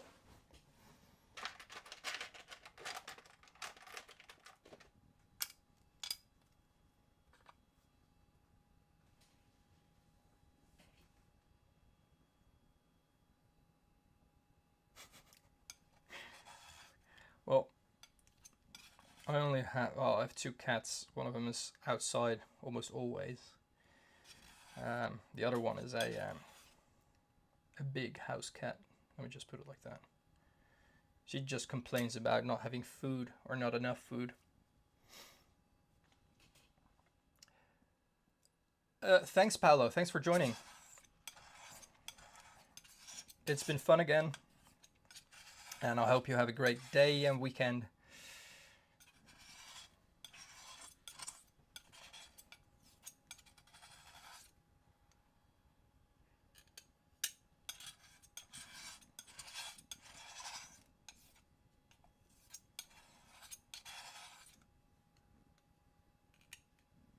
It's not even enough for 2 dots.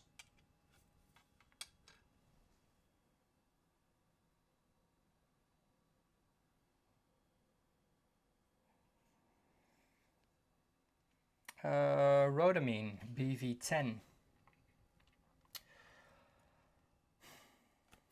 It is a very good question, and I knew the answer for it, but probably someone else does.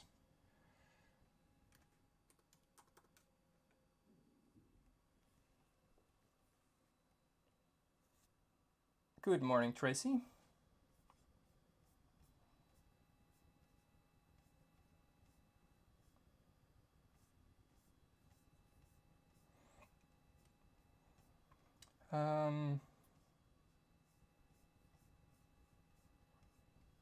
Does someone already have an answer for it?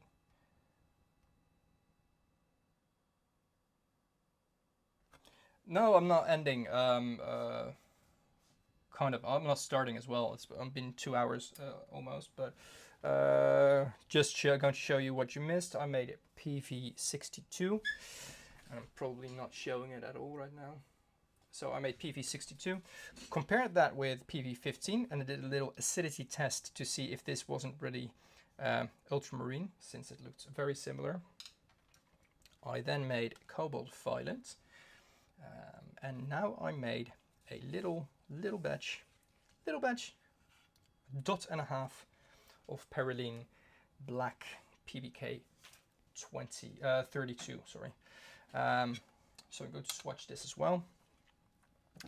But I'm also going to look at, this is mossy. This is like, yeah, I stand by what I said.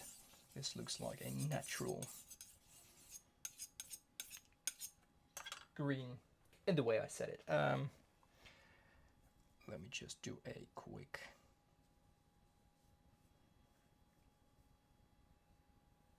Let's fully load this brush.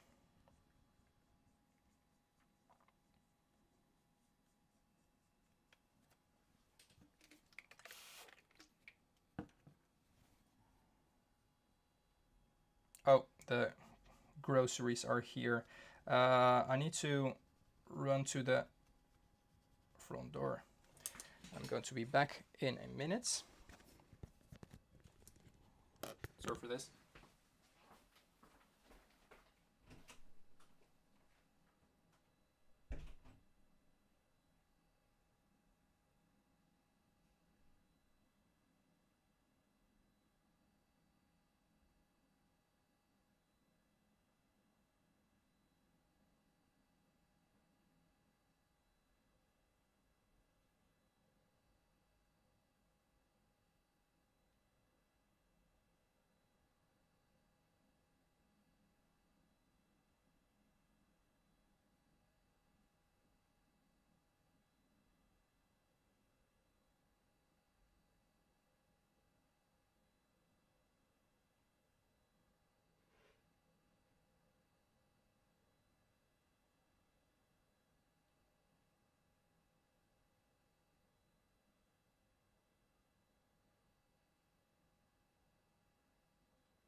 again.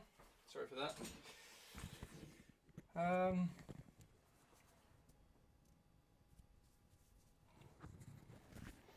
No, it was actually, I have a contact here with the Dutch department of, well, it's actually a distributor of more pigment manufacturers. Need to say that right? Pigment manufacturers, so not pigment suppliers, but manufacturers of it. So they sent me more samples and sometimes a little bit more than samples of different pigments to try, which was really nice.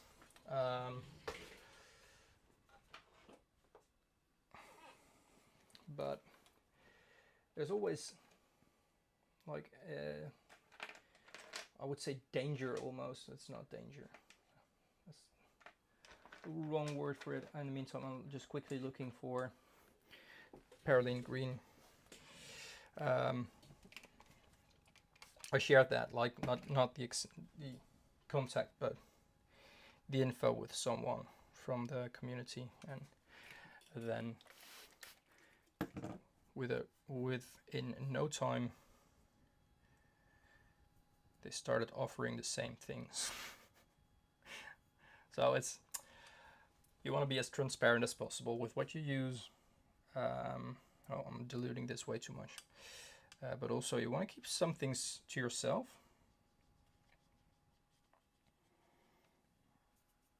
And that definitely would have been one of the things I should have kept to myself, I think, at least for a while.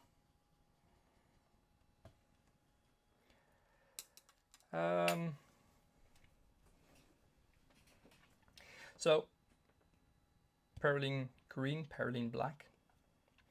I compared them to chromium oxide or sap green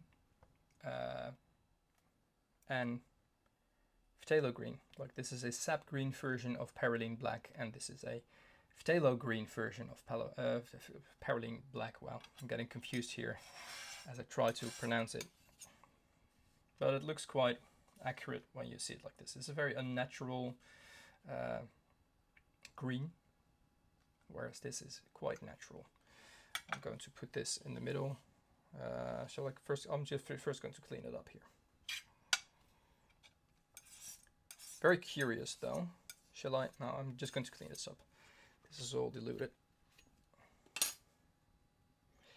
Sometimes it is difficult to keep things for yourself, but also I want to help out people. And well, I'm a bit naive, I think, when it comes to that, since there's been times when I wanted to help people out when they just took advantage of it, and you know, for instance, 3D design or 3D printing, where people just took the help, kind of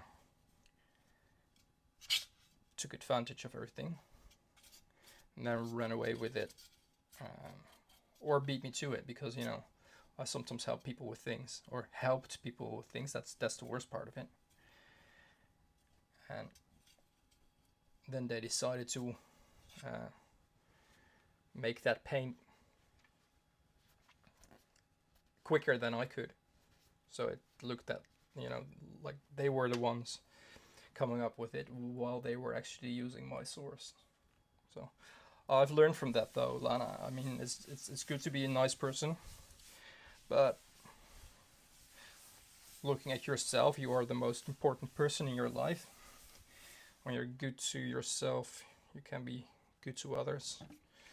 But being good to others first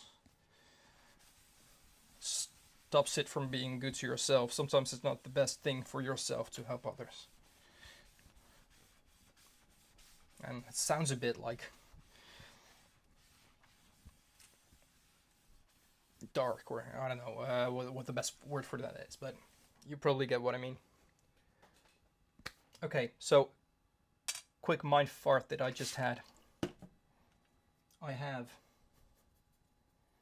This is the Perylene green brush. Going to soak this with pigment.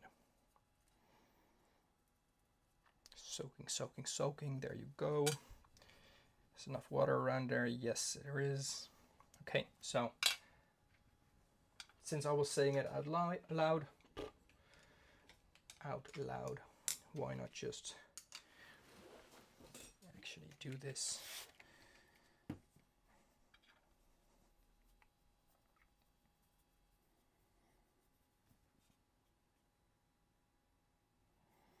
That's true. So you shouldn't be a worse version or a less of a good version of yourself just to compensate of the behavior of others, but you should know kind of the limits on what is too naive or what is good for you or your business. I mean, one thing that helped me a lot is not to think as a person, but as a business. It was actually advice from someone who gave that to me. And speaking of thin lines, I mean, that's really difficult, as you know, making handmade paint.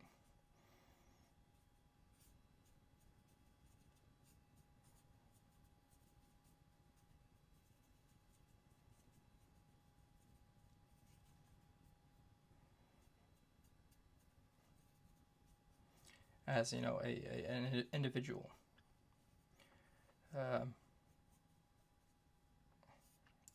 You need to think what's good for the business. Also, exactly, can you still go to sleep at night with a peaceful heart?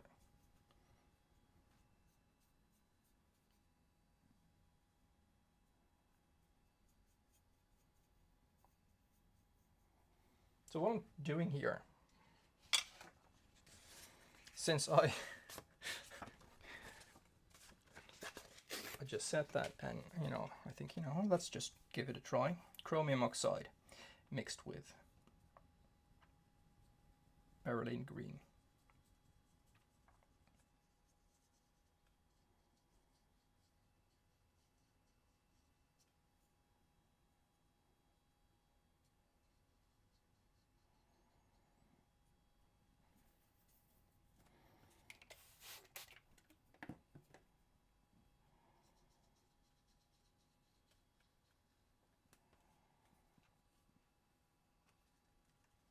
That's a nice set of greens like that.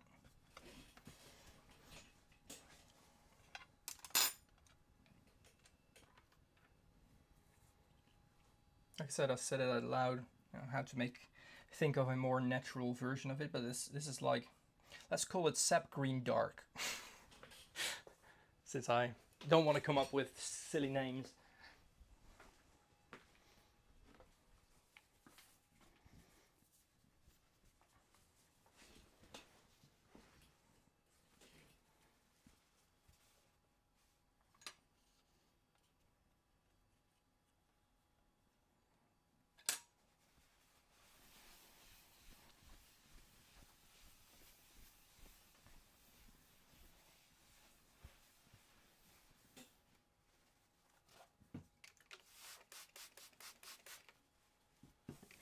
It is a perfect palette. At least the greens for a forest landscape. I read fern green here. It is, yeah, has a bit more texture to it than the Perylenes have themselves. But it's I like it. I like it. Now I want to compare it to sap green. Is that a wise thing to do? I had a bit, okay, I'm just going to do this. I made a bit too much yesterday. Didn't plan to make more than I needed for the pens, but let's scoop it out anyway.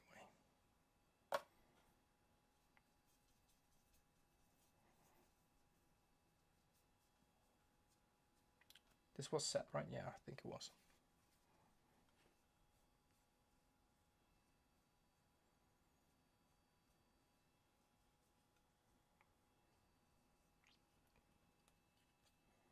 Oh, this is a slap in your face bright green now next to this. Whereas I actually I made sap green using PG36 and PBR7 to mute it down, and next to each other there's a lot of difference, but next to this one, well, there's some drying shift happening still with the sap green, so there's that. But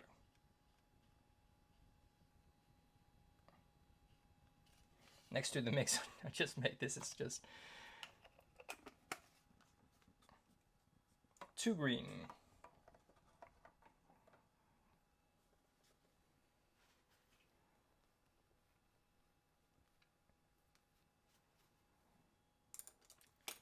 But you know, this is it's not a waste of time what I'm doing right now, by the way. It's like no one said that to me, but I'm defending myself anyway.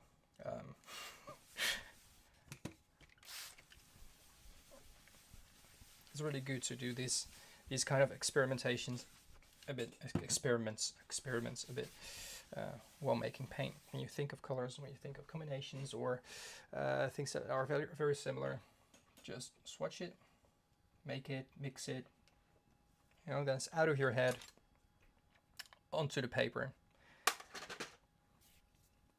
so you can get, you know, started with the next thing. You know, this is too green. It's still wet, but it's too green. But as a green that I offer next to my others, I have PG17, PG36, PG18, PG19. Do I offer 19? I have 19. Not quite sure. I have the sea green mix, Paraline green, which already, you know, you see the drying shift here. It looks better like this. Mixing it with a bit of PG17 makes it more natural. It's more of a green, but like even in its mass tone here, I diluted it quite a bit though. It's very similar to this color here. No, okay, let me just PBK32, yeah, PBK31. This is PBK31 plus PG17, and this is just sap. There you go.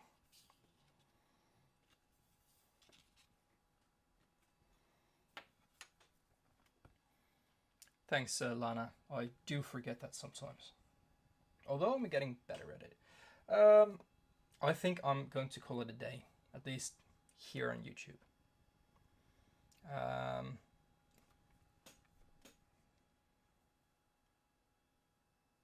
PG26, yeah, I have PG8, yes.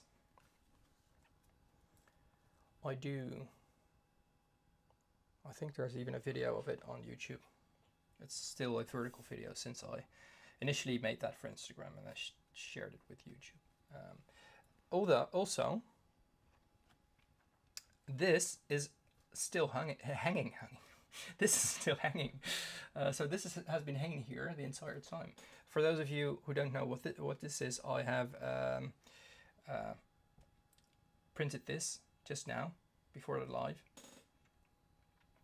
with a little magnet in the back to let your brushes dry vertically. It's magnetic, so I have my Hagman gauge here. It's magnetic, so you can actually. Okay, maybe 2 magnets isn't a very bad idea, right? So you can hang it vertically like this.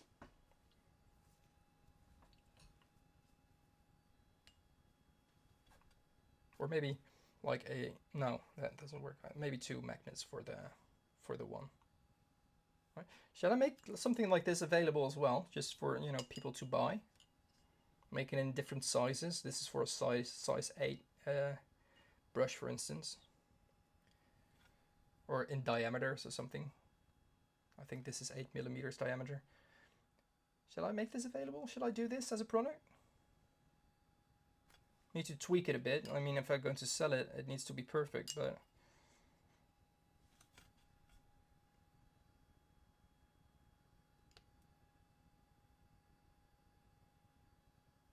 yeah, but I have been thinking about that, Lana. Yes, absolutely right. Maybe I can make them like attached to each other as well. But, and there's a but, if you have like a longer one, for instance, and you only hang one brush there, it needs to have enough magnets in there them to just not tilt over like this, right? So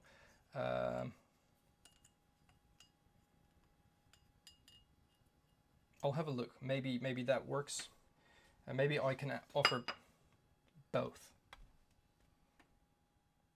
or maybe just look for stronger magnets. I'm going. Yes, let's give it a whirl. Why not? I'm going to do that. So I'm going to tweak that design.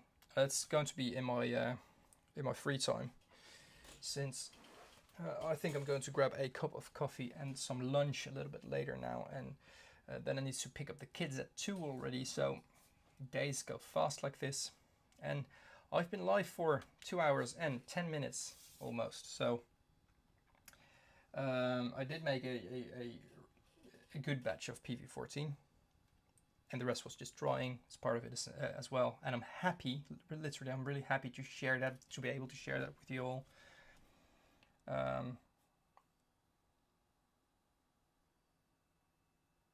Oh, Durwood, why did you delete that? I was reading it.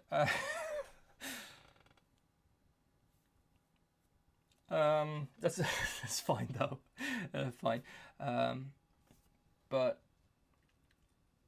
if you have any ideas on how to improve this as a design, that maybe I didn't think of it, let me know. Right, either in the comments, in the restream.